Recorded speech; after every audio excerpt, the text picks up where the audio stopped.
मेधा शुरू से ही पढ़ने में होशियार और मेधावी छात्रा थी। अच्छी पढ़ाई के बाद अच्छा कॉलेज सिलेक्शन और फिर बहुत अच्छी जॉब। तूने तो मेरा नाम रोशन कर दिया मेधा। अरे लेकिन ये जो काम करने का तरीका है ना, इसे बदल ले।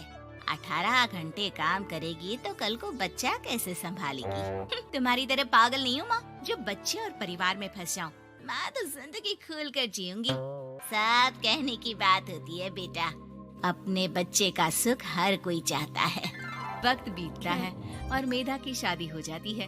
शादी के कुछ सालों में ही मेधा एक सुंदर से बेटे की माँ बन जाती है। अरे यार, मेरी मैटरनिटी लीव खत्म हो रही है, क्या करे? माँ भी नहीं आ सकती, कैसे मैनेज करूँ? ऐसा करते हैं, इसके लिए एक केयर टेकर रख लेते हैं, वो देखा करेगी इसे। मेधा को पति की बात जंच जाती है और वो केयर टेकर की तलाश शुरू कर देती है। एक दिन उन लोगों के घर एक महिला आती है जो दिखने में पढ़ी लिखी लगती है। जी, क्या काम है आपको? मैम, मेरा नाम स्नेहा है। आपका एड देखा केयर टेकर का, क्या मैं आपके यहाँ काम कर सकती हूँ?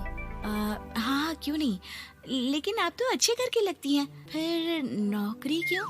दरअसल मेरे ससुराल वालों ने मुझे घर से निकाल दिया क्योंकि मैं माँ नहीं बन सकती और माता पिता भी नहीं है इस दुनिया में। तो अरे अरे, कोई बात नहीं, तुम लक्ष्य को ही अपना बच्चा समझो और यहीं रहना, और किसी भी चीज की जरूरत हो ना तो बता देना। नेहा खुशी खुशी लक्ष्य को संभालने लगती है। रात को जब मेधा घर पर आती है, अरे क्या बात है स्नेहा, तुमने खाना नहीं खाया क्या?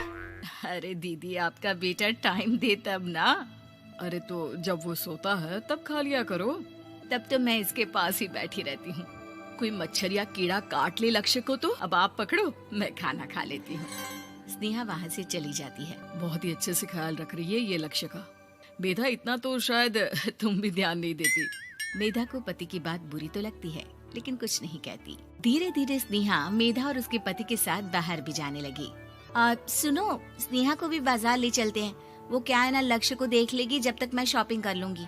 हाँ हाँ चलो, वैसे मैं चाह रहा था कि लक्ष्य को लेकर हम दोनों ही चलते। क्या यार, तुम तो फ्री में इमोशनल हो जाते हो, कितना देख लेंगे हम दोनों मिलकर, ले चलो उसे। कार से निकलकर मेधा और लक्ष्य रोड क्रॉस कर रहे थे कि सामने से कार आ जाती है। मेधा का ध्यान नहीं होता, लेकिन स्नेहा तुरंत लक्ष्य को मेधा से छीन लेती है। मेधा गिर जाती है और कार मेधा को छूकर निकलती है, जिससे मेधा को खून आ जाता है। पति मेधा को हाथ देकर उठाता है। स्नेहा लक्ष्य को लेकर गले लगाई रहती है। थैंक्स स्नेहा, मैंने तो ध्यान ही नहीं दिया था कि कार आ रही है। स्नेहा का गुस्सा मालकिन पर टूट पड़ता है। अरे कैसी माँ है आप, अगर आज कुछ लक्ष्य को हो जाता तो मैं आपको कभी माफ नहीं करती। छोटा सा बच्चा है, उसे चोट लगती है तो पता है कितनी तकलीफ होती है। पति भी स्नेहा को देखने लगता है कि उसे क्या हो गया। मेधा को स्नेहा पर काफी गुस्सा आ जाता है। घर आकर कहती है, देखो स्नेहा, माना तुम लक्ष्य को बहुत प्यार करती हो, लेकिन वो मेरा बेटा है, मैं कभी जानबूझकर उसके साथ बुरा नहीं कर सकती, समझी? मुझे माफ कर दीजिए, मैं लक्ष्य को लेकर कुछ ज्यादा ही सेंसिटिव हो चुकी हूँ। मैं ध्यान रखूंगी कि आगे से ऐसा ना हो। मेधा का मन स्नेहा से अब हटने लगा था। एक शाम मेधा ऑफिस से घर आती है कि लक्ष्य उसे दिखाई नहीं देता और ना ही स्नेहा। वो स्नेहा के कमरे में जाती है जहाँ दोनों सो रहे होते हैं।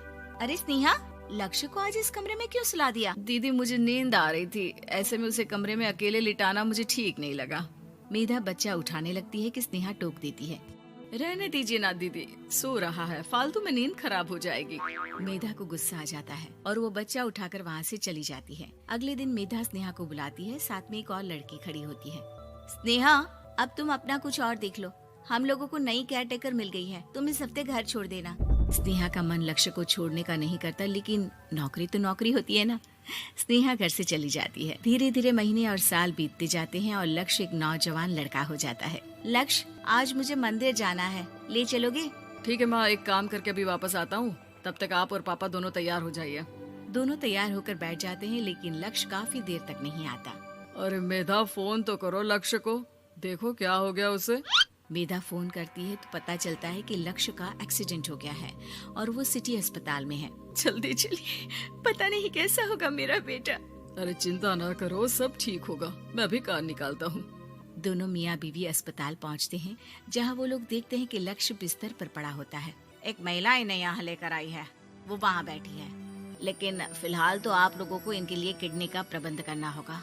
एक्सीडेंट में इसकी किडनी डैमेज हो गई है। मेरी ले लीजिए डॉक्टर साहब, मेरे बेटे को बचा लीजिए। नहीं नहीं, आप माँ हैं, आपकी नहीं ले सकते, पिता की भी नहीं। आप किसी रिलेटिव या दोस्त से पता कर लें और हाँ थोड़ा जल्दी करें क्योंकि देर होने से मामला बिगड़ सकता है।